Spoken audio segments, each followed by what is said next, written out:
नमस्कार विद्यार्थियों, आप सभी का स्वागत है बिडन चिल्ड्रन एकेडमी बुचावास के इस ऑनलाइन प्लेटफॉर्म पर। लास्ट टाइम हम पढ़ रहे थे एल्कोहल के नामकरण की विधियाँ। चैप्टर था हमारा कार्बनिक रसायन का, जिसका नाम था एल्कोहल,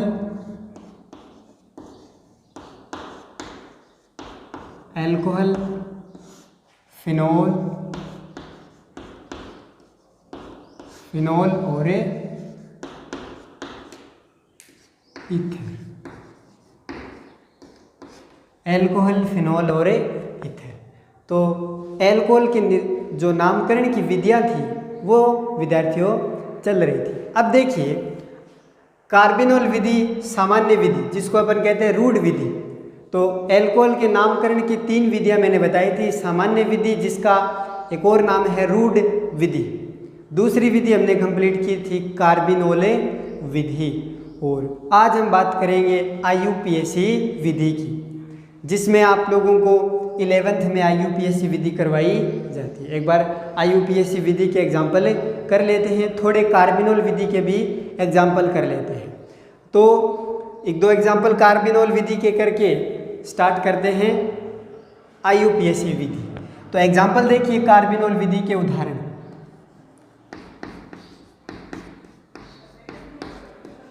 कार्बिनोल विधि,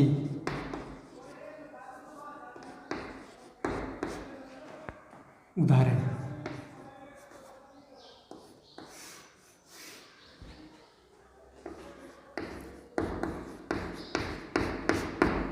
देखिए, बात करता हूँ फर्स्ट एग्जाम्पल की।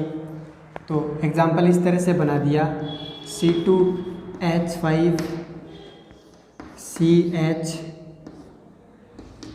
C3H7 और यहाँ पर जोड़ दिया OH। इस तरह से भी बनाते हैं।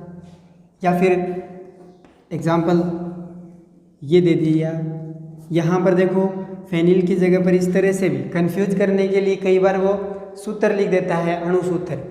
तो ये लिख दिया C6H5 C, यहाँ पर भी C6H5 और यहाँ पर भी C6H5OH।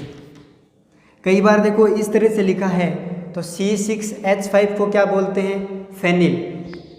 जब हमने alcohol, phenol, ether chapter start किया था तब मैंने इसको बताया था किस तरह से ये C6H5 आता है। C6H5 को फेनिल बोलते हैं। तो कई बार एग्जामिनर क्या करता है, कंफ्यूज करता है। 2 तो इस तरह से दे दिए, C6H5 C6H5, और इसको वैसे बना दिया इस तरह से।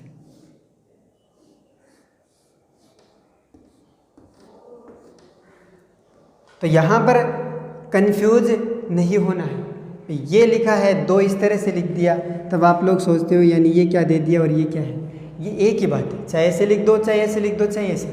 कई बार देखो ये बंद है, इस रिंग में 3 बंद है, डबल बॉन्ड फिर सिंगल बॉन्ड फिर डबल बॉन्ड आएगा, उसके बाद सिंगल बॉन्ड फिर डबल बॉन्ड फिर single bond.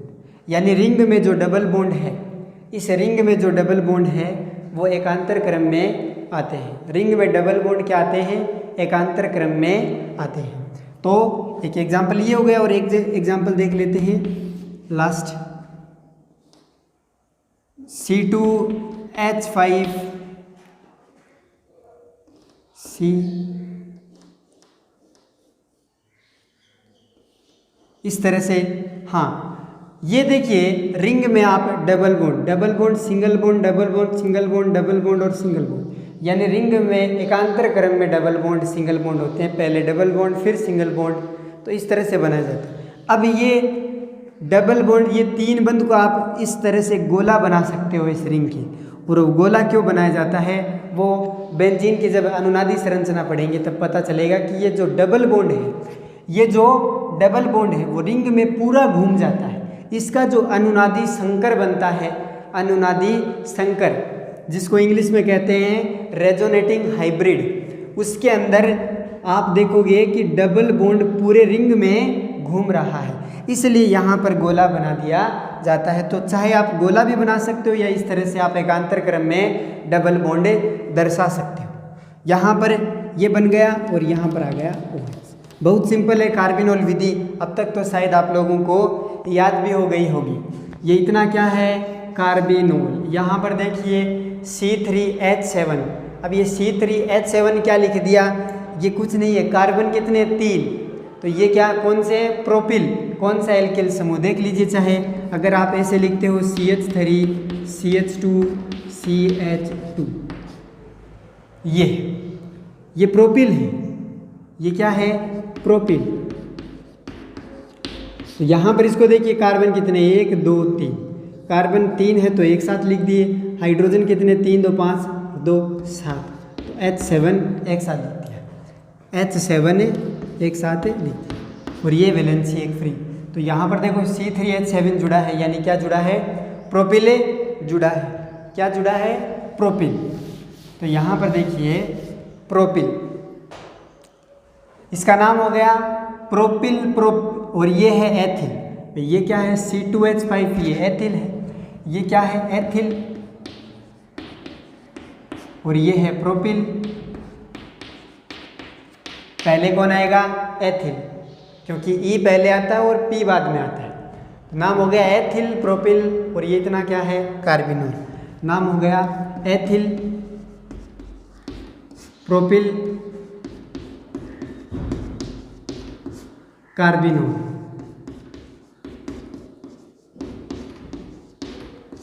Ethyl propyl carbinol. यहाँ पर देखिए ये इतना क्या है, ये इतना है कार्बिनोल। तो यहाँ पर ये क्या है, phenyl C6H5, phenyl C6H5 phenyl. और ये भी क्या है C6H5, यानी 3 फेनिल है। नाम हो गया ट्राई। 3 के लिए शब्द आता है ट्राई, तो नाम हो गया ट्राई फेनिल कार्बिनोल।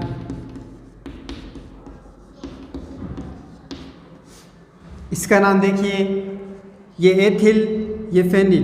फेनिल की स्पेलिंग क्या होती है, फेनिल, और ये है एथिल। तो इसके अंदर जो अंग्रेजी वर्णमाला का ई आ रहा है और यहाँ पर P, तो पहले आता है ई। नाम हो गया ethyl phenyl carbinol, ethyl phenyl carbinol. इसका नाम हो गया एथिल फेनिल कार्बिनोल।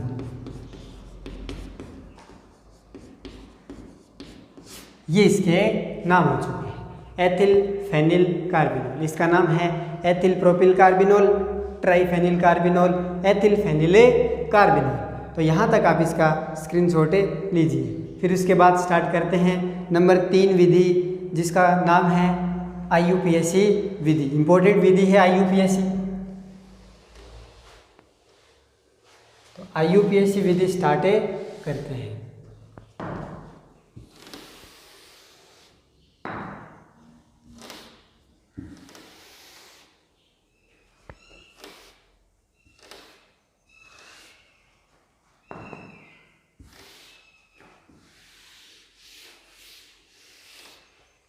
अब स्टार्ट करते हैं IUPAC विधि।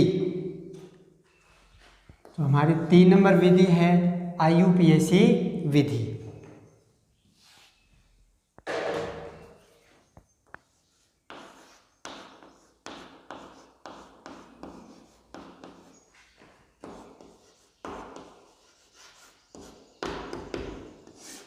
IUPAC विधि के बारे में पढ़ते हैं। तो यहाँ पर अगर इसकी परिभाषा की, ये इसके थ्योरी की बात करें तो वो देखिए, इस विधि में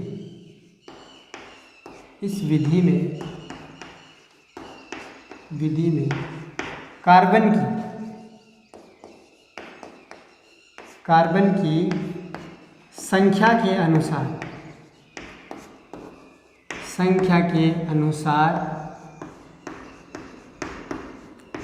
एल्केन लिखते हैं। एल्केन लिखते हैं। कार्बन की संख्या के अनुसार एल्केन लिखते हैं।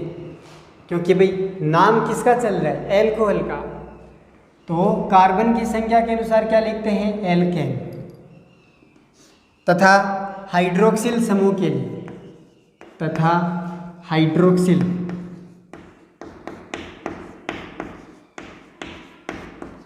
हाइड्रोक्सिल समूह है जिसका फॉर्मूला सूत्र होता है OH। तथा हाइड्रोक्सिल समूह के लिए अनुलग्न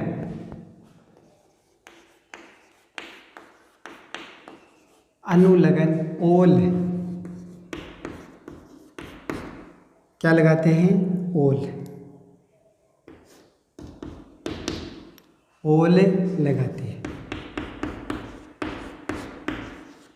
तो ये है आपकी IUPAC विधि, यानी इस विधि में कार्बन की संख्या के अनुसार एल्केन लिखते हैं। यानी एक कार्बन का एल्केन है तो उसके लिए लिखेंगे मेथेन।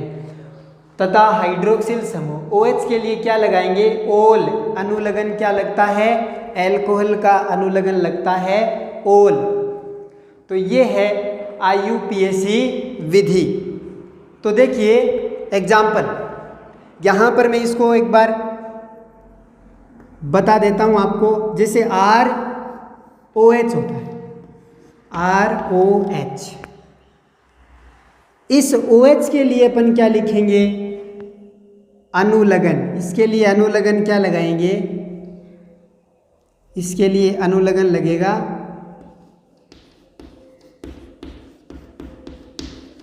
अनुलग्न ओल। और इंग्लिश में ओल को लिखते हैं OL से। और R क्या होता है भाई, R का मतलब कोई एल्किल समूह होगा, एक कार्बन का, दो कार्बन का, तीन कार्बन का। तो R का मतलब क्या है, यहाँ पर एल्किल समूह, यानी ये कार्बन की श्रृंखला होगी। तो कार्बन की श्रृंखला होगी तो कार्बन होंगे यहाँ पर। तो कार्बन की संख्या के अनुसार क्या लिखेंगे, एल्केन। कार्बन की संख्या के अनुसार क्या लिखेंगे, एल्केन लिखेंगे। अब देखिए यहाँ पर मतलब बात करते हैं, यहाँ पर देखिए ROH, OH के लिए अनुलग्न क्या लगाएंगे, ओल। और R का मतलब यहाँ पर कार्बन की श्रृंखला मिलेगी, और कार्बन की श्रृंखला के लिए अपन क्या लिखेंगे, एल्केन लिखेंगे। मतलब यहाँ पर अगर एक कार्बन वाला कोई एल्किल समूह जुड़ा है, जैसे एक कार्बन वाला क्या होता है CH3 अगर जुड़ा है, तो इसके लिए एल्केन क्या होगा, CH3 का एल्केन क्या होगा, मेथेन। अगर यहाँ पर जुड़ा है C2H5 यानी एथिल, तो एथिल का एल्केन कौन सा होता है, एथेन। अगर तीन कार्बन वाला है C3H7 एक वैलेंसी फ्री, तो इसके लिए क्या लिखेंगे, प्रोपेन। तो इस तरह से लिखते हैं। और बाकी 11th में बड़े विस्तारित तरीके से बताया जाता है कि कार्बन की मुख्य श्रृंखला का चयन करते हैं, प्रतिस्थापी को पहले लिखते हैं। तो यहाँ पर एग्जाम्पल करते हैं। तो देखिए first example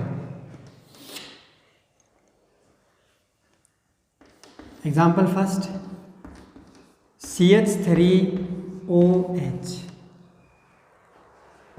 example number second CH3CH2OH। Example third CH3CH2OH। और एग्जाम्पल फोर CH3 2 3 4 कार्बन की श्रृंखला OH जोड़ दिया।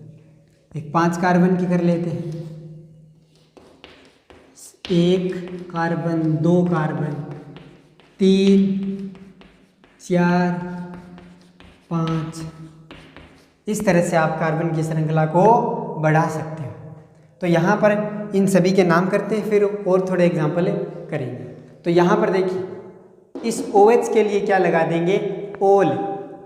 तो यहाँ पर देखिए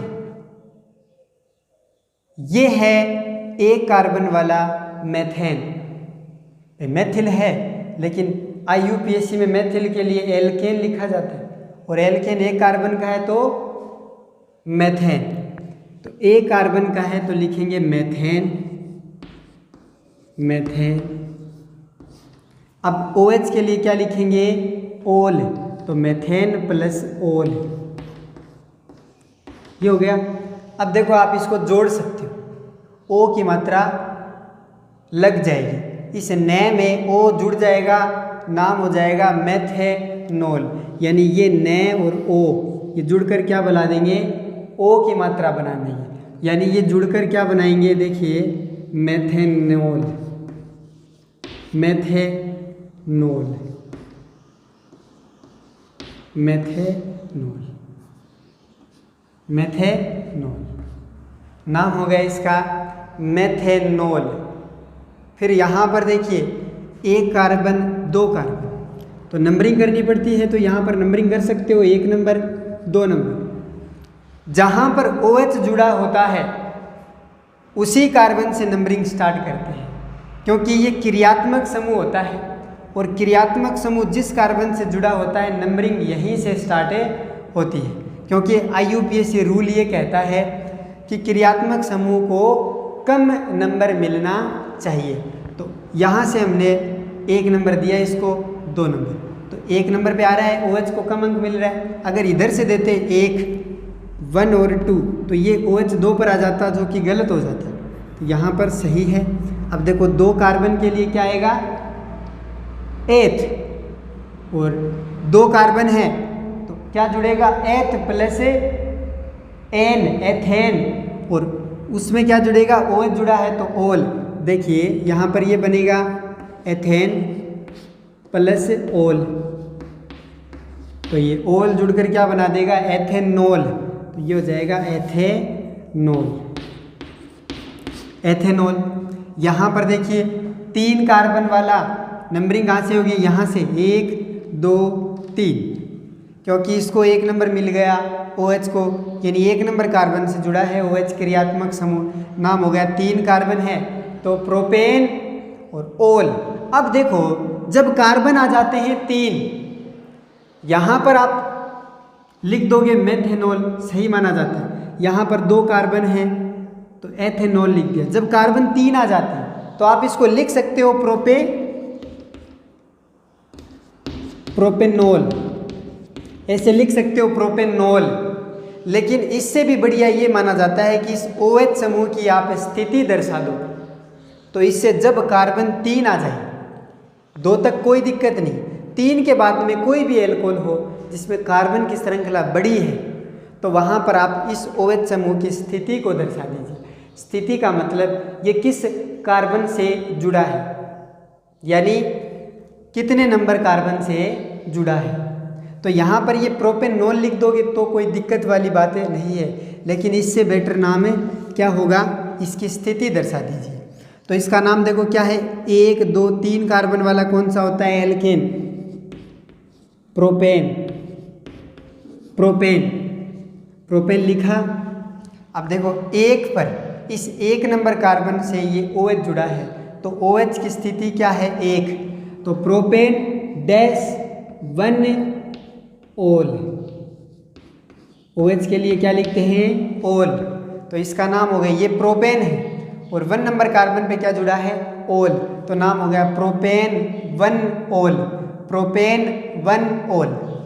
यहाँ पर देखिए 1 2 3 4, तो 4 कार्बन वाला एल्केन कौन सा होता है, ब्यूटेन, ब्यूटेन। अब देखो 1 नंबर पर जुड़ा है ओल, तो डैश 1 डैश ओल, नाम हो गया ब्यूटेन 1 ओल। यहाँ पर देखिए 1 2 3 4 5 है, नंबरिंग कहाँ से होगी, यहाँ से नंबरिंग नहीं होगी, यहाँ से। क्यों, क्योंकि इसको कम अंक मिले, 1 2 3 4 5। नाम हो गया एक 5 कार्बन वाला एल्केन पेंटेन और एक पर जुड़ा है ओल, नाम हो गया पेंटेन ओल, पेंटेन 1 ओल, पेंटेन 1 ओल। तो ये इसके IUPAC नाम है, स्क्रीनशॉट लीजिए आप।